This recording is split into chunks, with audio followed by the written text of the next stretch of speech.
அரசியல் களம் நேயர்களுக்கு வணக்கம். இன்றைக்கு நம்ம நேர்காணலுக்காக பத்திரிகையாளர் கோட்டீஸ்வரன் அவர்கள் நம்மோடு இருக்கிறார். அவர் பேசலாம். சார் வணக்கம். வணக்கம். நேயர்களுக்கு அன்பு வணக்கம். காரைக்குடியை பொறுத்த வரைக்கும் 4 பேருமே ஒரு ஸ்ட்ராங்கான வேட்பாளர்கள். காங்கிரஸ்ல மாங்குடி ஏற்கனவே வெற்றி பெற்றவர் தான். இந்த பக்கம் தேர்போகி பாண்டி அமமுக, இன்னொரு பக்கம் பிரபு டிவிகேல. ஸோ எப்படி இருக்கு நினைக்கிறீங்க அந்த களம்? திமுக காங்கிரஸ் சாதகமாக இருக்கு நினைக்கிறீங்களா? தமிழ்நாட்டிலேயே 234 தொகுதியில் கடும் போட்டி, 4 முனை போட்டி கரெக்டாக இருக்குன்னா அது அந்த தொகுதி தான். ஏதாவது இது மேலே இது கீழே அப்படின்றதெல்லாம் தாண்டி கடும் போட்டி அப்படின்னு ஒரு தொகுதி இருக்குன்னா நீங்கள் சொன்ன காரைக்குடி தான். ஏன்னா நாம் தமிழர் கட்சி அண்ணன் சீமான் வந்து அவர் கட்சி தலைவர் அப்படின்னு அவர் சொந்த ஊர், அவர் ஒரு ஓட்டு கணிசமாக வாங்குறாரு. நகரத்தில் இருக்கக்கூடிய ஓட்டை வந்து 2 பேர் பிரிக்கிறாங்க. தாவேக்கா வேட்பாளரும் பிரிக்கிறாரு, அதே ஓட்டை வந்து மாங்குடி அவர்களும் பிரிக்கிறாரு. அந்த சைடு இப்போ தேவக்கோட்டை, அப்புறம் வந்து உங்களுக்கு நாட்டுக்கோட்டை செட்டியார் அவர்கள் அந்த கம்யூனிட்டி அதிகமாக இருக்கக்கூடிய இடத்துலலாம் பார்த்தீங்கன்னா மாங்குடிக்கு நல்ல செல்வாக்கு. மாங்குடிக்கு வந்து கார்த்தி சிதம்பரம் வந்து அங்கே இருந்து பிரச்சாரம் பண்ணி கொடுக்கறது, ஒரு வியூகத்தை அமைச்சு கொடுக்குறது, ஃபுல் சப்போர்ட் பண்ணுறார் கார்த்தி சிதம்பரம். மாங்குடி ஜெயிக்கிறாருன்னா அதுக்கு முழு காரணம் வந்து கார்த்திக் சிதம்பரமாக தான் இருக்க முடியும். போன தேர்தலுமே அவர் தான் எல்லாமே பண்ணி கொடுத்தாரு, இந்த தேர்தலும் அவர் தான் பிரச்சாரம் எல்லாம் பண்ணுறாரு. அப்போ கார்த்தி சிதம்பரமே வந்து இறங்கி அங்கே வேலை செய்கிறாங்க மாங்குடிக்கு. அப்போது ப்ளஸ் சிட்டிங் எம்எல்ஏ. இன்னொன்று, மாங்குடிக்கு பெரிய கெட்ட பேர் கிடையாது. லோக்கல் எம்எல்ஏ வந்து இதை பண்ணார், இதை கேட்டார், அதை கேட்டார், ரவுடி பசங்களை வச்சுட்டு சுற்றுறாரு, மாமூல் விசாரிக்கிறாங்க, ரியல் எஸ்டேட் வியாபாரம் பண்ணுறாங்க, அந்த அந்த மாதிரியெல்லாம் ஒரு கெட்ட பேர் கிடையாது மாங்குடிக்கு. இது அவருக்கு ஒரு பெரிய ப்ளஸ். சரி, நல்ல பேர் இல்லாட்டினா பரவாயில்ல, கெட்ட பேர் அதுதான் ரொம்ப முக்கியம். அரசியலில் கெட்ட பேர் சம்பாதிக்காமல் இருக்கணும், அது வந்து மாங்குடிக்கு ப்ளஸ். அதாவது நீங்கள் பணம் சம்பாதிக்கிறீங்க, காசு சம்பாதிக்கிறீங்கிறது தாண்டி இந்த பணம் எப்படி சம்பாதிக்கிறீங்க, கெட்ட பேரோடு சம்பாதிக்கிறீங்களா இல்லை கெட்ட பேர் இல்லாமல் சம்பாதிக்கிறீங்களான்றது மக்கள் பார்ப்பாங்க. லோக்கல் ஆளாக இருக்கணுமான்னு பார்ப்பாங்க. அது மாங்குடிக்கு ஒரு ப்ளஸ். அப்போ லோக்கல் ஆள் அவர் வண்டி தான் அப்படின்னா இன்னொரு லோக்கல் ஆள் தான் தாவேக்கால பிரபு. பல் மருத்துவர், நல்லா காசை நல்லா செலவு பண்ணுறாப்புல. என்ன ஒரே ஒரு தப்பு அவர் பண்ணலை, பிரபு எந்த தப்புமே பண்ணல. பண்ணுற தப்பெல்லாம் பூரா தாவேக்கா தலைவர் விஜய் அந்த கூட இருக்கிறவங்க தான். அது ஒரு நெகட்டிவ், அது நெகட்டிவாக, அதாவது அந்த பிரச்சாரத்தன்மை அது அவ்வளோ தொலைவு வந்தவர். ஒரு மேடையில் ஏற்றி இவர் தான் பிரபு, இவர் தான் காரைக்குடியில் நிறுத்துறேன்னு சொன்னோம்ல. 5-6 மாதத்துக்கு முன்னாடியிலேருந்து பிரபு வந்து வேலை செஞ்சுட்டு இருக்கோம். இப்போ நகரங்களில் வந்துட்டு இல்லை மேடையில் ஏற்றினா பரவாயில்ல, வேனில் ஏற்றலாம், இவரே தாவி குடிச்சிட்டார். அப்போ அது மாதிரி ஒரு வேட்பாளர், ஆர்வமாக இருக்கக்கூடிய வேட்பாளர், பட்டியலின மக்களோட ஓட்டுகள் நிறைய பெறுறாரு பிரபு அவர்கள் குறிப்பாக. இது சரி. இப்போ நாம் தமிழர் கட்சி அண்ணன் சீமானு கர்ஜனைக்கு சொந்தக்காரர், மொத்த சிவகங்கை மாவட்டத்தையும் சுற்றி வர்றாரு, அதில் காரைக்குடி ஒரு அங்கம். அப்போ அவரை நம்ம குறைச்சி மதிப்பிட அவரும் ஓட்டு வாங்குறாரு. மாங்குடியை பற்றியும் நம்ம பேசிட்டோம். பிரபுவும் கடின உழைப்பெல்லாம் போகிறாரு. சரி, இவங்க 3 பேருக்குள்ளேயே டஃப்பாக இருக்குது. இதில் எங்கே இந்த அமமுகவில் தேர்போகி பாண்டி வரப்போகிறாருன்னு பார்த்தா, தேர்போகி பாண்டி வந்து சத்தமே இல்லாமல் அந்த இடம்லாம் வந்து அப்படியே பாக்கெட்டாக பிடிச்சி வச்சுருக்காங்க. ஒன்றியம் கிராமம்னு வரும்போது தேர்போகி பாண்டியோட அந்த கிராஃப் இருக்கு இல்லைங்களா, இப்போ நகரம்னு வரும்போது இப்படி இருக்குது அமமுக. ஆனால் அவர் ஏரியா, அவர் ஜோனில் வரும்போது சும்மா புஷ்ஷுன்னு ராக்கெட்டு மாதிரி பர்செப்ஷன். என்ன பாண்டி தானே, என்னண்ணா ஊரில் வந்து தப்பாக பேசுகிறீங்க, அந்த பஸ் ஸ்டாண்டுக்கு அங்கிட்டு அவங்கண்ணே, இங்கிட்டலாம் நாங்கள் தானே. அவர் ஏற்கனவே என்ன வளர்ந்துருக்காரு அவரு சார்? அதாவது அங்கே வந்து குறிப்பாக சொல்லணும்னா அது வந்து ஒரு கல்லர் தேவர் பெல்ட்டு. ஓகே, அந்த முக்குளத்தூர் பெல்ட்டு. அந்த பெல்ட்டில் வந்து அந்த பெல்ட் எங்கே ஆரம்பிக்குதோ அங்கே தேர்போகி பாண்டியோட ஸ்ட்ரைக் ரேட்டு 90%. அமமுகவும் அதிமுகவும் சேர்ந்தா என்ன நடக்குமோ அது அங்கே நடந்துக்கிட்டு. அப்போது யாரையுமே வந்து நீங்கள் களத்தில் வந்து குறைச்சி மதிப்பிடணும். இல்லை, ஏற்கனவே சட்டமன்ற நடந்திருக்காரா என்ன அவரோட? இல்லை, அவர் வந்து சேர்மன், லோக்கல் முனிசிபாலிட்டி, இந்த நகராட்சி ஊராட்சிலாம் இருக்கு இல்லைங்களா, அதெல்லாம் எடுத்தீங்கன்னா தேர்போகி பாண்டியோட செல்வாக்கு ரொம்ப அதிகம். அது அப்படியே வந்து உங்களுக்கு திருவாடனை, முதுகுளத்தூர் அந்த இடம்லாம் அந்த பெல்ட் அந்த மாதிரி இருக்கு. அவங்க வந்து நம்மால் தோக்கிறது எப்படிப்பா விட முடியும் அப்படின்னுமா. அப்போ சரிப்பா, நீ என்ன சொல்கிறாரு, அவர் என்ன சொல்கிறாரு, அந்த ஊருக்காரு இந்த ஊருக்கார் என்ன சொன்னார், சரி சித்தப்பு நீ சொல்லு என்ன பண்ணணும் சொல்லுன்னா அவங்களுக்குள்ள அப்படியே பேசி செட்டிங் ஆகி தேர்போகி பாண்டி ஏரியா இருக்குல்ல அங்கெல்லாம் இருக்கட்டும், நீ இந்த ஓட்டு எண்ணுங்க, அப்போ நான் யாரு காட்டுறேன்ற மாதிரி அவர் அந்த இடத்துல மிகப்பெரிய ஸ்ட்ரைக் ரேட்டில் உட்காந்துருக்காரு தேர்போகி பாண்டி. அப்போது இதில் ABCD 4 பேருமே கடும் வேட்பாளர்களாக இருக்கிறாங்க. இப்போது இதில் வந்து யார் வேணால் 1 2 3 4 வரலாம், அப்படி ஒரு நிலைமை. இப்போ நீங்கள் இதே வந்து நீங்கள் பெரம்பூர் கேட்டிங்கன்னா விஜய் மேலே, 2வது பாட்டாளி மக்கள் கட்சி, 3வது நாம் தமிழர் கட்சி, அப்படியே நீங்கள் ஒரு ப்ரோட்டோடைப் எடுக்கலாம். இல்லை வில்லிவாக்கம் எடுத்திங்கன்னா 1-2 போட்டி வந்து இவங்க 2 பேருக்குள்ளே இருக்குது. யாருக்கு? தாவேக்காக்கும் ஆதவர்ஜுனாக்கும் கார்த்திக்கும் 1-2 இருக்குது. அதுக்கப்புறம் தான் வந்து அதிமுகவோட அந்த பொசிஷன் ஓப்பன் ஆகும். இப்போ இதே நீங்கள் அங்கே கேட்டிங்கன்னா சொல்லவே முடியாது. யாரும் 1 2 3 4 சொல்ல முடியாது. ஒவ்வொருத்தருக்கும் ஒவ்வொன்று ஸ்கில் செட்டாக இருக்குது. அதுவும் தேர்வோகி பாண்டியெலாம் அவர் ஏரியா நீங்கள் போனீங்கன்னா, காங்கிரஸ்காரங்க வந்து எனக்கு மாங்குடியை பிடிக்காது, நான் வந்து உள்ளூர்காரன், காங்கிரஸ் தான், ஆனால் நான் பாண்டியன் ஓட்டு போடுவேன், ஆனால் இவர் லோக்கலுங்க அப்படின்னு. அந்த காரைக்குடிக்குள்ளேயே லோக்கலாக 3 லோக்கல் பிரிஞ்சிருக்கு. மிச்ச இடம்லாம் பார்த்தீங்கன்னா தொகுதியே மாறி நிற்பாங்க. ஊருக்கு சம்மந்தப்பட்ட 4 பேரை நான் ஊருக்காரன்னு சொல்கிற ஒரே தொகுதி காரைக்குடி தான். எல்லோருக்குமே ப்ளஸ், அது எல்லாருக்குமே ப்ளஸ். அதாவது இப்போ சீமான் வந்து இப்போ நான் காரைக்குடிக்கு, நான் சிவகங்கைக்காரன், காரைக்குடியில்னா இப்போ வேறு யார் ஊருக்கு பூரா சுற்ற வேண்டியதாக. அவருக்கு ஒரு மைனஸ் என்ன சீமானுக்குன்னா, தொகுதியில் அவர் நேரம் அதிகமாக செலவு பண்ணுறாரு. அவருக்கு உண்டான பிரச்சாரத்தை அவர் பண்ணுறதில்ல. அவர் மற்ற வேட்பாளர்கள் ஓட்டு கேட்டு போயிடுறாரு. அவரே வந்து ஒரு அங்கேயே இருந்து களத்தில் ஒரு மாதம் 1.5 மாதம் தங்கி பண்ணாருன்னா அவரோட ரிசல்ட் இன்னும் நல்லாயிருக்கும். ஆனால் அதை ஏன் அவர் பண்ண மாட்டேன்றாரா, இல்லை அவருக்கு நேரம் இல்லையா, இல்லை அவருக்கு எப்படியோ போகுது மற்றவங்களுக்கு எப்படி வரட்டும் அப்படி எதுனா நினைக்கிறாரான்னு தெரியல. தேர்வோகி பாண்டியன் வந்து பூத் லெவல் அரசியலில் வந்து ஃபாஸ்ட்டாக இருக்கு. நகரங்கள் ஒரு சில சமூகத்தினர் பார்த்தீங்கன்னா அந்த இடத்துல வந்து மாங்குடி இது நல்லாயிருக்கு. பிரபு அவர்களை பொறுத்தவரை இந்த இளைஞர்கள் பட்டாலும் பறந்து உங்களுக்கு வந்து மொத்தம் 3 ஒன்றியத்தில் பிரபுக்கு வந்து ஒரு 2 ஒன்றியம் ஓட்டு இருக்கும். தேர்வோகி பாண்டிக்கு வந்து ஒரு ஒன்றியம் அவருக்கு ஃபுல்லு, மிச்ச ஒன்றியத்தில் கொஞ்சம் ஓட்டு எடுப்பார். மாங்குடி இது வந்து சிட்டிஸ் இது பண்ணி. நாம் தமிழர் கட்சி அண்ணன் சீமான் வந்து எல்லா ஜோன்லேயும் ஓட்டு 3 ஒன்றியத்துலேருந்து கொஞ்சம் ஓட்டு வாங்கி மொத்தமாக ஓட்டு வாங்குறாரு. அப்போ அதில் வந்து நம்ம வந்து கணிக்கவே முடியாத ஒரு தொகுதியாக தான் இருக்குது காரைக்குடி. ஜனநாயகன் வந்து இன்டர்நெட்டில் லீக் ஆனு பார்த்தீங்கன்னா அவருடைய ஆதரவாளர் எல்லாருமே பார்த்தீங்கன்னா விஜய் மீண்டும் நடிக்க வரணும், தயாரிப்பாளர் காம்படிஷன் பண்ணுறதுக்காக வந்து நடிக்க வரணும் அப்படிங்கிற ஒரு மைண்ட் செட்டை போய் கிரியேட் பண்ணுறாங்க இல்லையா? ஸோ விஜய் அவர்களுமே அதற்கு தயாராக இருக்காரு அப்படிங்கிற மாதிரி தகவல் வந்துட்டு இருக்கு. சார், அடிப்படையில் வாழ்க்கையில் வந்து ரொம்ப முக்கியம் எதுனா யதார்த்தம். அப்போது விஜய் அவர்கள் திருப்பி நடிக்க போகிறார் அப்படின்னா அது ஒரு யதார்த்தம். விஜய் அவர்கள் அரசியலில் ரொம்ப கஷ்டப்பட்டு ரொம்ப உழைக்கிறாரு, பிரதமர் ஆகிட்டாரு அப்படின்னா தான் அது யதார்த்தம் இல்லை. ஏன்னா யார் எவ்வளோ உழைக்கிறாங்களோ அந்த உழைப்புக்கு தான் பதவிகளும் பொறுப்புகளும் வரும். விஜய் அவர்கள் உழைத்த உழைப்புக்கு பட்ட கடினங்களுக்கு அந்த கஷ்டத்துக்கெல்லாம் வந்து அவருக்கு சினிமாவில் வந்து ஒரு தாக்கத்தையும், சினிமாவில் ஒரு உச்சக்கட்ட நடிகராக அவர் வளம் வந்திருக்கு. சினிமாவில் இஸ் அன்டிஸ்பியூட், இஸ் மேக்கிங் ஒரு பொசிஷன். அப்போ சரி அவர் ஒண்டி தான் உச்சக்கட்ட நடிகரா, மற்றவங்கலாம் இல்லையா அப்படின்னும் போது தான் அதுலேயே எனக்கு கருத்து வேறுபாடு வருது. மற்றவங்களும் இருக்கிறாங்க. ஒரு சில நேரத்தில் உங்கள் படம் நல்லா ஓடும், இன்னொரு சீசனில் இன்னொரு நடிகரோட படம் நல்லா ஓடும், அதுக்கப்புறம் அடுத்தவங்களுக்கு ஓடும். அப்படி தான் அது வந்து ஒரு தொடர் சங்கிலி, அது தொடர் வட்டம். இப்போ அரசியல்னு பார்க்கும்போது அவர் வந்து ஒரு புதுசு கத்துக்குட்டி. அவர் இப்போ தான் புதுசாக வந்திருக்காரு. போதிய அளவுக்கு வந்து அவர் வந்து அந்த உழைப்பை வந்து கொடுக்கல, பிரச்சாரத்தை பண்ணலை, களத்துக்கு போகலை. அவர் நிற்கக்கூடிய அந்த சட்டமன்ற தொகுதியான பெரம்பூருக்கும் திருச்சிக்குமே இப்போ நம்ம பேசிக்கிட்டு இருக்க நேரத்தில் பார்த்தீங்கன்னா மற்ற கட்சிகள்லாம் பிரச்சாரம் பண்ணிக்கிட்டு இருக்காங்க இப்போ. ஆனால் விஜய் அவர்கள் அவர் சொந்த தொகுதியில் இல்லாமல் வேறு சில இடத்துல பிரச்சாரம் பண்ணுறாரு. ஒன்று வீட்டில் இருக்காரு, இல்லை வெளியில் போய் பிரச்சாரம் பண்ண வேண்டியதாக இருக்குது. அவர் ஒரு வேட்பாளராக ஒரு தொகுதிக்கு போகணும், இல்லை அவர் எம்எல்ஏ ஆகணும்ல, அதுக்கு உண்டான வேலைகளே அவர் சரியாக செய்யலை. இதுதான் யதார்த்தம்னா. அப்போ நீங்கள் அந்த கேட்ட கேள்வி, அப்போ அவர் திருப்பி படத்துக்கு போகலாமான்னா ஒரு வேளை இதில் தோக்குறாரு. இல்லை இப்போ பெரம்பலூர் தோத்துட்டு போனால் ஒரு விமர்சனம் வந்திருக்கும், தோல்வியடைந்த அரசியல்வாதி இன்னும் நடிக்க வந்துட்டார் அப்படின்னு. இப்போ பார்த்தீங்கன்னா தயாரிப்பாளருக்காக அவர் நஷ்டத்தை ஈடுகட்டுறதுக்காக நடிக்க வந்தேன் அப்படிங்கும்போது அது பெரிய விமர்சனம் ஆகாது இல்லையா? அவர் அதை தான் விரும்புகிறார் இல்லையா விஜய் அவர்களும்? விஜய் அவர்கள் வந்து என்ன விரும்புவார்னா, இதுலேயும் வெற்றி இருக்கணும் அதுலேயும் வெற்றி இருக்கணும்னு தான் விரும்புவார். பட் ஆனால் அது சாத்தியம் இல்லை. ஒரே நேரத்தில் நீங்கள் 2 குதிரையை ஓட்ட முடியாது. ஒன்று இதில் இருக்கணும், இல்லை அதில் இருக்கணும். விஜய் அவர்களுக்கு அவரோட சக்திக்கு, அவரோட திறமைக்கு சினிமா தான் உகந்ததாக இருக்கிற மாதிரி நான் பார்க்குறேன். தயாரிப்பாளர்கள் வந்து விஜய் திருப்பி நடிக்க வரணும், விஜய் படம் பண்ண கொடுக்கணும், இந்த படம் ரிலீஸ் ஆகி போச்சு, தியேட்டரில் ரிலீஸ் ஆகலை அப்படி இப்படின்னு சொல்கிறதுக்கு முன்னாடி என்னென்னா, அது ஒரு இண்டஸ்ட்ரி.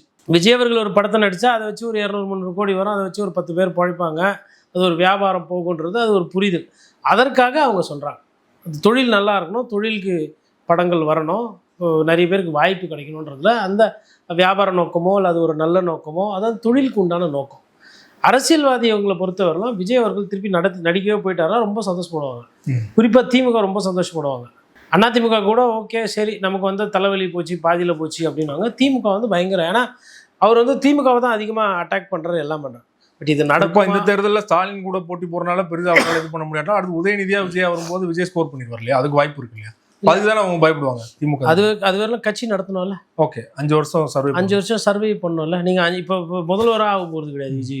விஜய் வந்து எதிர்கட்சி தலைவராக வரப்போகிறது இல்லை. இதுதான் யதார்த்தம். இப்போ விஜய்க்கு அதிகப்படியாக என்னென்னா ஒரு 2 இல்லை 3 எம்எல்ஏ கிடைப்பாங்க.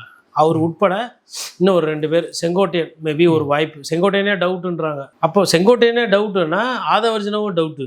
Bussy Anand doubt. அப்போ யார் உங்களோட பெரிய அந்த கார்டு? அதுக்கப்புறம் பார்த்தா பிரபு அங்கே காரைக்குடியில். அப்போ ஒரு ஒரு ஒரு ஒரு மினிமம் ஒரு 20 பேர் பெரிய வேட்பாளர் இருக்காங்கன்னா அதில் ஒரு 5 இல்லை ஒரு 8 தேரும். பெரிய வேட்பாளர்னாவே ஒரு 8 பேர் தான். அப்போ அந்த பெரிய வேட்பாளர் 8 பேரில் வந்து எப்படி நீங்கள் வந்து அதை 8 பேரை ஜெயிக்க வைக்கிறது கஷ்டம். இது அவர் கட்சியில் இருக்க பிரச்சனை.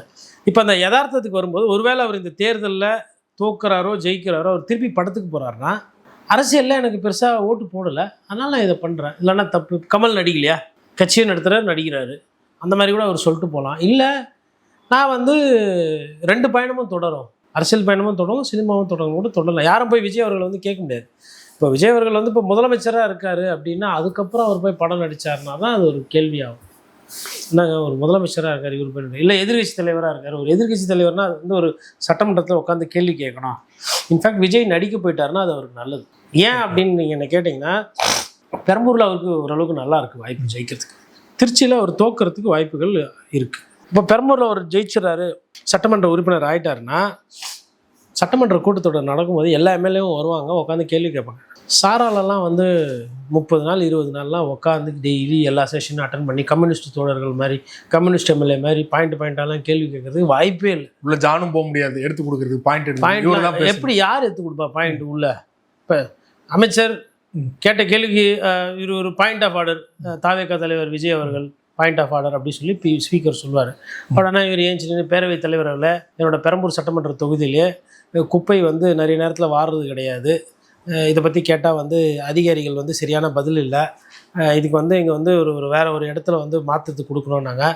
அதே மாதிரி அங்கே வந்து பெண்களுக்கு வந்து போக்குவர வழியில் பாதுகாப்பு இல்லை, பஸ் எல்லாம் நிற்கலைன்றாங்க. அது வந்து எங்களுக்கு வந்து இன்னொரு ஒரு பஸ்ஸு டெர்மினல் ஒன்று கேட்குறாங்க, இது நான் பண்ணித்தர முடியுமா? அதே மாதிரி வந்து சாலைகள், உட்புற சாலைகள்லாம் மோசமாக இருக்குது, பெரம்பூரில் இந்தந்த தொகுதியில் இந்தந்த இடம்லாம் பிரச்சனை இருக்குது, பேப்பர் மில்ஸ் ரோடு குறுகலாக இருக்குது, அங்கே வந்து இந்த சாலை வந்து இன்னும் கொஞ்சம் விரிவாக்கப்படும், சாத்தியக்கூறு இருக்குன்னு சொல்லிட்டு அந்தந்த துறை ரீதியாக அமைச்சர்கிட்ட பதில் சொல்கிறோம் நாங்கள். அப்புறம் துறை அமைச்சர் ஏஞ்சி நின்று அவர் ஒரு சில பதிலை சொல்லுவார், ஒரு சில கேள்விகள் சொல்லுவார். இவர் அதுக்கு ப்ரிப்பேர்டாக இருக்கணும்.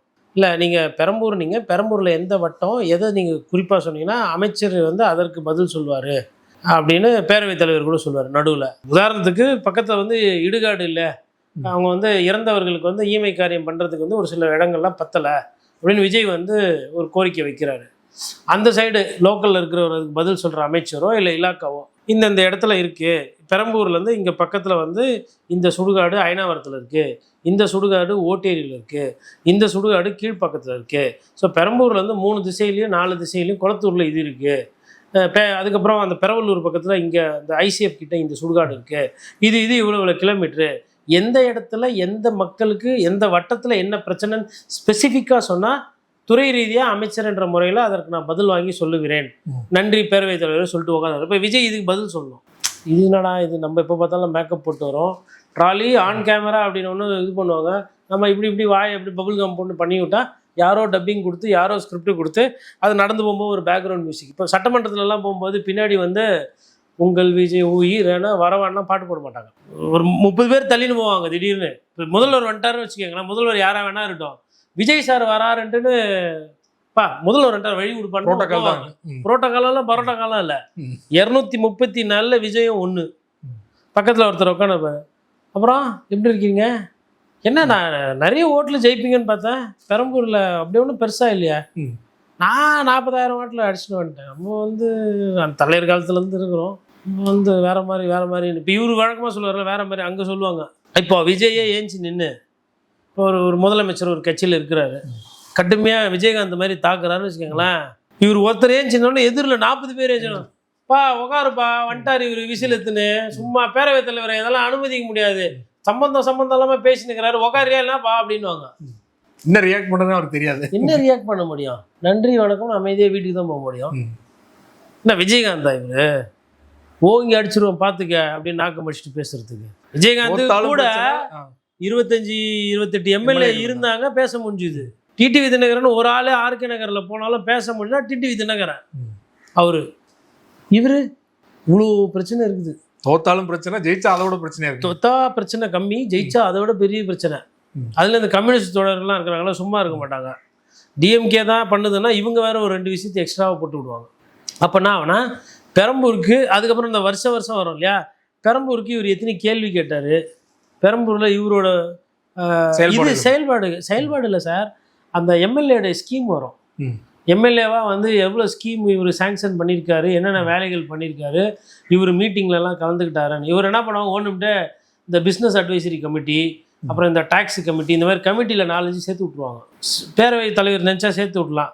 சேர்த்து விட்டு என்ன பண்ணுவாங்க, ஆனால் புளியாந்தோப்பில் மீட்டிங் இருக்குதான் இன்னைக்கு, அந்த இது பாத்ரூம்லாம் கட்டுறதுக்கு வந்து ஒரு கமிட்டி வருதான் மத்திய அரசுலேருந்து, அது வந்து மத்திய அரசும் மாநில அரசும் தான் அந்த கமிட்டியில் உங்களையும் சேர்க்க சொல்லிக்கிறாங்க அப்படின்னா இவர் என்ன சொல்ல முடியும்? தலைவராகவே அவர் போட்டுறாங்க, அந்த தலைவராகவே போட்டுறாங்க. இவர் என்ன பண்ண முடியும்? வேணான்னு இல்லை ராஜினாமா பண்ணுவார்.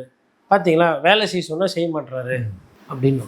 அப்புறம் செனட்டு சிண்டிகேட்லாம் இருக்கு இல்லையா, அதில் வந்து என்ன பண்ணுவாங்க, வேணும்ட்டு எதனா ஒரு மெட்ராஸ் யூனிவர்சிட்டி இல்லை அண்ணா யூனிவர்சிட்டியில் எதனா சிண்டிகேட்டில் மெம்பராக இருக்கீங்களா, அது ப்ரெஸ்டீஜியஸ் போஸ்ட்டு தான்.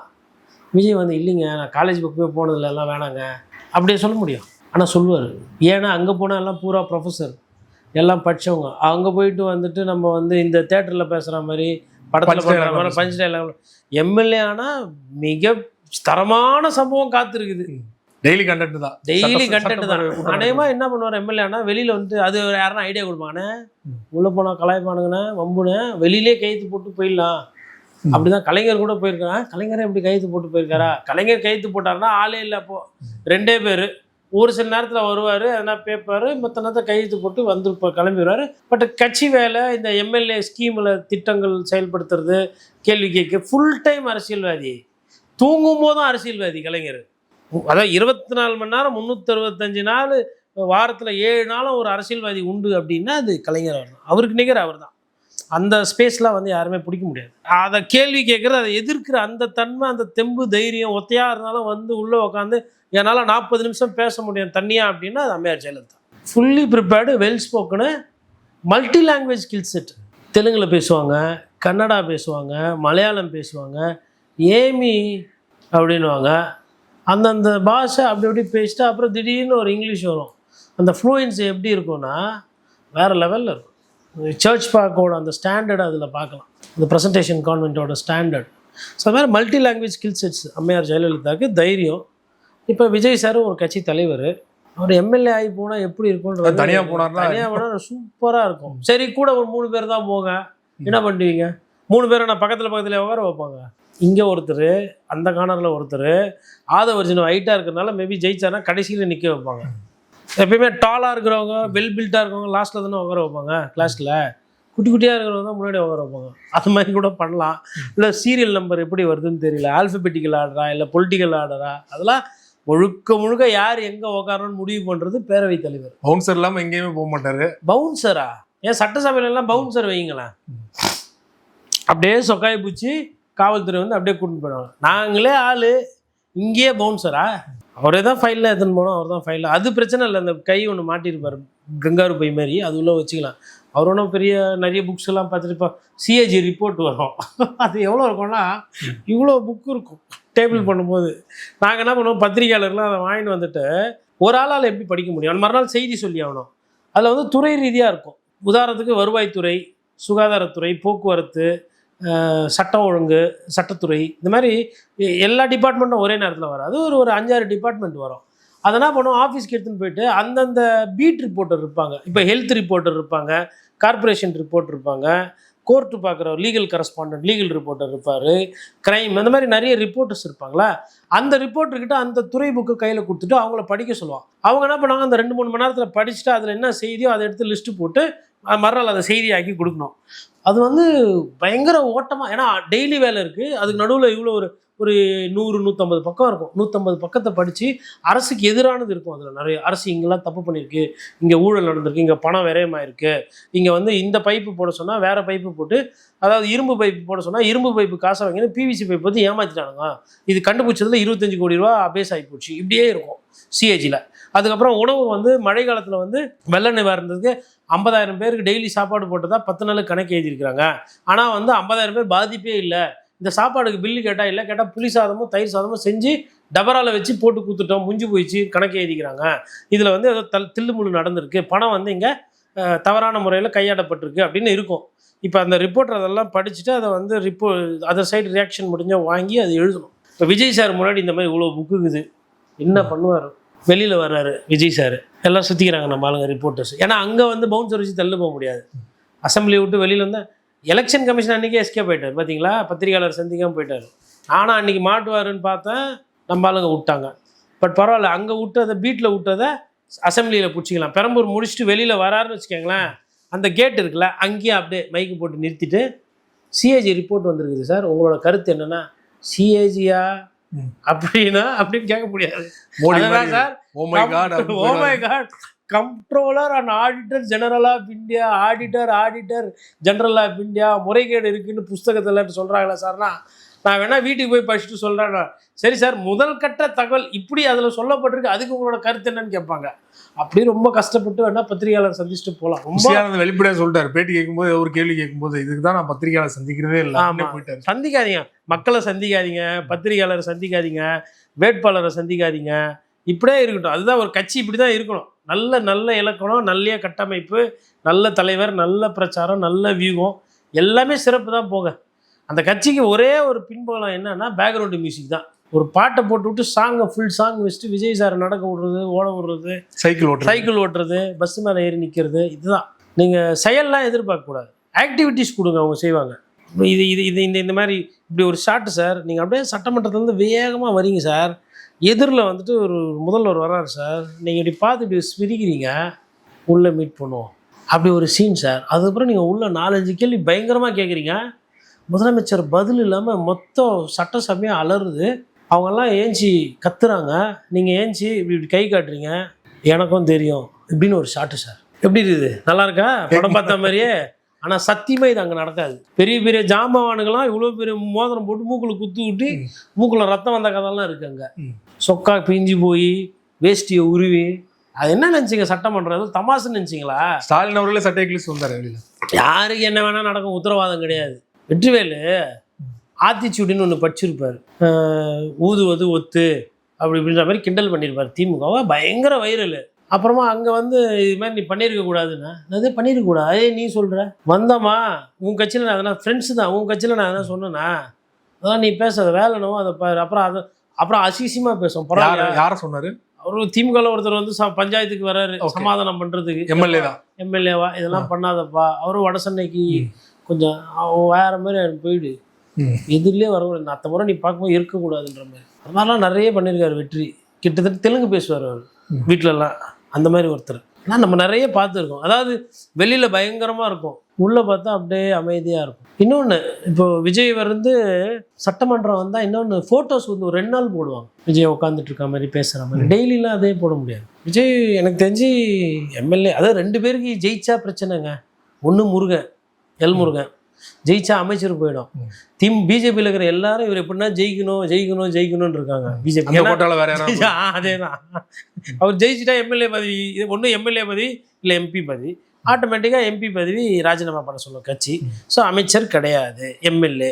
ஒருத்தருக்கு யாருக்குன்னா பர்த் ஓப்பன் ஆகும். அதனால் பாஜகவில் இருக்கிற எல்லாருமே முருகன் ஜெயிக்கணும்னு வேண்டிக்கிறாங்க. அதே மாதிரி பெரம்பூருமே வந்து அவர் ஜெயிச்சாருன்னா சிறப்பாக இருக்கும். அப்போ அவர் கேட்டுக்கலாம் பக்கத்துலேயே உட்காந்து, பாஸ் நீங்கள் தான் என் படத்தை ரிலீஸ் பண்ணீங்களா அப்படின்னு. நானே தோக்கிறதுக்கு நின்று இருந்தேன், என் கட்சி என்னை இந்த மாதிரி பண்ணி ஜெயிக்க வச்சு அனுப்பிச்சி விட்டாங்க. தோத்தா சின்ன பொண்ணுக்கிட்ட தோற்ற மாதிரி ஆயிரும், ஜெயிச்சா வந்து பெரிய ஒரு அமைச்சரே தோற்ற மாதிரி ஏதோ வந்துருக்குறேன். நீங்கள் வேறு உங்கள் படத்தை நீங்கள் தான் ரிலீஸ் பண்ணீங்க, கேட்டுக்கோங்க ஜனநாயக படம் யார் தான் ரிலீஸ் பண்ணுதுன்னு பேசிக்கோங்க, எதுக்கு உங்களுக்கு அறிக்கை இந்த இதெல்லாம். அப்போ வந்து விஜய் வந்து அப்போ முருகன் வெளியில் வந்து சொல்கிறாரு, பேச மாட்டேன்றாரு சொன்னீங்க, உண்மையிலே பேச மாட்டேன்றாருங்க. நானும் கேட்டேன், படம் எப்படி தான் ரிலீஸ் ஆச்சு, என் பேரை ஏங்க சொன்னீங்க, நானாங்க உங்கள் படம் ரிலீஸ் ஆகுது காரணம் அப்படின்னு நான் கூட கேட்டேன்.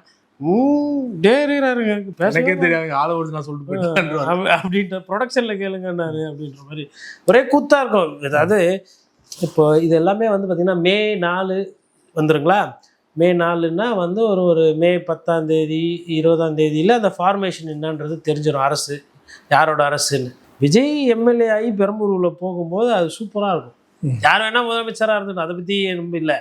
பட்டு விஜய் வந்து எம்எல்ஏவாக உள்ளே போகிறதுன்றது நல்லாயிருக்கும். அது பயங்கரமாக வயிறு இல்லாமல் நாங்கள் எங்கன்னா சட்டசபைக்குள்ளே போயிட்டாரு, அவர் உள்ளே போனதுக்கப்புறம் தான் இருக்கே கண்டென்ட் நிறைய வரும் அப்பதான். கண்டென்ட் நிறைய வரும். சூப்பர் சீனியர்லாம் உட்காந்து இருப்பாங்கல்ல, வசூல்ராஜ் MBBSல ரேகிங் நடக்கும்ல, சாமு மவனு அப்படின்ற மாதிரி உள்ள தரமான ரேகிங்லாம் நடக்கும். இப்படி வச்சுக்கோங்க. அவர் திமுக தோத்துடுறாங்க. சீனு நம்ம இப்போ பேசுறது ஓகேங்களா, ஒரு காட்சி சினிமா திமுக கற்பனைக்கு போகிறோம். ஏன்னா விஜய் சாருக்கு அது ரொம்ப பிடிக்கும், அதனால நம்ம அப்படியே போவோம். இப்போ விஜயால் திமுக தோத்து போயிடுறாங்க நிறைய இடத்துல. அதிமுக ஆட்சி வந்தது, எடப்பாடி பழனிசாமி அதெல்லாம் கண்டுக்காமல் ஏதோ போயிடுவாப்புல. ஆனால் திமுகவில் அதை லூஸில் விடுவாங்களா? அந்த கோவம் யார் மேலே போவோம்? விஜய் மேலே தான் போவோம். விஜய் யார் கூட உட்காரணும்? திமுக காரங்க கூட தான் உட்காரணும். ஏன்னா ஆட்சியில் ஏடிஎம்கே உட்காருனா, திமுக எதிர்வரிசையில் உட்காருனா, விஜய் வந்து திமுக காரங்க கூட தான் எம்எல்ஏ கூட உட்காரணும். ப்ளஸ்ஸு உதயநிதி முன்னாடி உட்காந்துருப்பாரு. உதயநிதி இப்படி திரும்பி பார்த்தாருன்னு வச்சுங்களேன், 2 பேர் திமுக எம்எல்ஏ.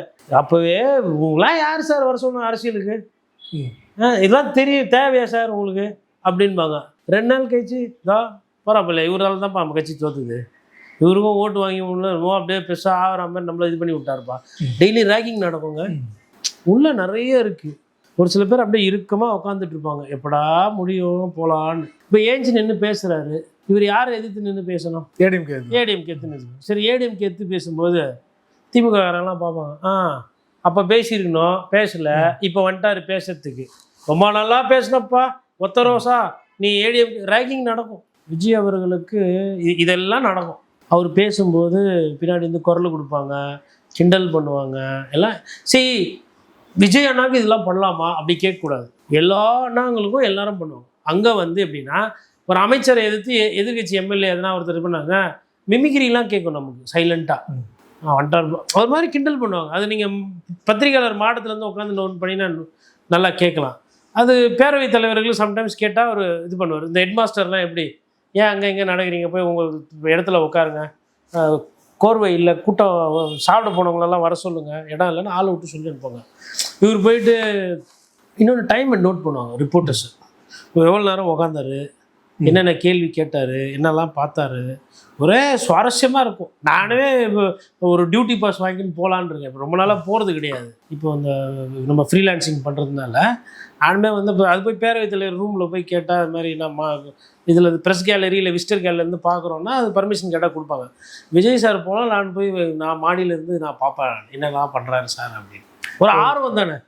இப்போ எனக்கு பிடித்த நடிகர் அவர் சட்டமன்றத்தில் எப்படி பண்ணுறாரு, அவர் வரணும் இல்லையா? இல்லை அதெல்லாம் வந்துடும். ஜெயிப்பார், பெரம்பூரில் ஜெயிச்சிருவாரு, திருச்சியில் தான் ஜெயிச்சா வருவார். இல்லை வந்தார்னா அருமை. அது இப்படி கேட்டால் எப்படி? இப்போ எங்கேயுமே வரமாட்டாருன்னா என்னங்க, பெரம்பூருக்கு தான் சரி போகல, பிரச்சாரமே பண்ணாமல் கூட ஜெயிச்சிடறாரு வச்சுக்கோங்க, சட்டமன்றத்துக்கு கூட வர மாட்டீங்களா? இது தெரில, இது லிஸ்ட்லேயே இல்லாததான் இருக்குது. இப்போ ஏடிஎம்கே ஜெயிச்சா என்னன்னு கற்பனையில் சொன்னீங்க. எவ்வளோ டிஎம்கே ஜெயிச்சிட்டாங்கன்னா கரூர் பிரச்சனைல இருந்து எந்த பிரச்சனைக்குமே வந்து விஜய் சாப்பிட்டா தான் டீல் பண்றாங்க. ஒருவேளை மெஜாரிட்டியா வந்து எப்படி டீல் பண்ணுவாங்க? இது நல்ல சீன். இது 2வது காட்சி. அதாவது திமுக வந்து ஆட்சியை தக்க வைக்கிறது, முதலமைச்சராக வந்து முதல்வர் இருக்கிறாரு, எதிர்கட்சி தலைவராக எடப்பாடி பழனிசாமி. இதே கண்டினியூ ஆகுதுன்னா விஜய் வந்து ஏடிஎம்கே கூட உட்காந்து இருப்பாரு. செல்லூர் ராஜு, நானாச்சும் பரவாயில்ல, எங்களுக்கு இல்லாமல் நீயே இல்லாமல் இப்படி பண்ணிய தலைவா, நல்லா இருக்கா தலைவா, என்ன நீ சாதிச்சிட்ட, கரூருக்கு போனால் 40 பேரை பண்ணிட்ட அப்படின்னா. அப்புறம் இப்போ இவர் ராஜன் செல்லப்பாலாம் முறைச்சி பார்ப்பார், you fellow because of you அப்படின்ற மாதிரி.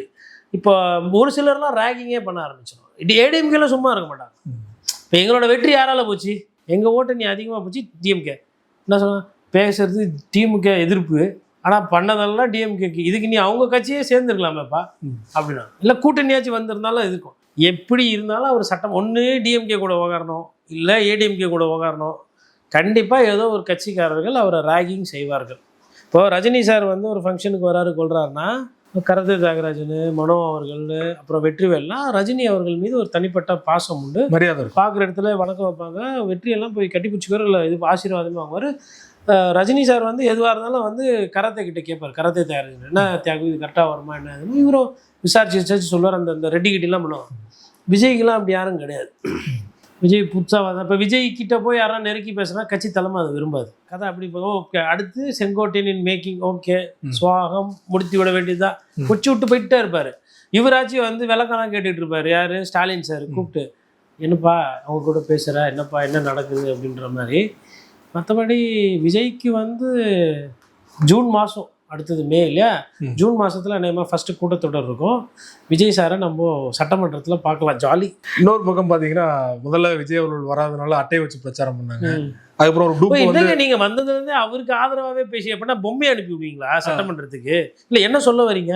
அட்டையை வச்சாரு ஆளு அப்படி எங்க வழக்கு ஆயிடுங்க. அப்ப இது சம்மன் பண்றாரு ஸ்பீக்கர். எது பொம்மையை அனுப்புறியா, கட் அவுட் வைக்கிறீங்களா? எம்எல்ஏ வராரா வரலையா, ஒரு டைம் இருக்கு.